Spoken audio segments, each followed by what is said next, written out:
өкмөттүк органдары менен чогуу ушул сүйлөшүүлөр жүрдү.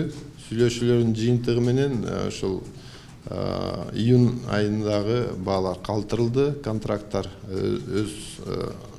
ар бир компаниянын өзүнүн контракттары бар, баалары бар, и жана ошол баягы убакыты бар. Ошол убакытка чейин ошол баалар иштей турган болду.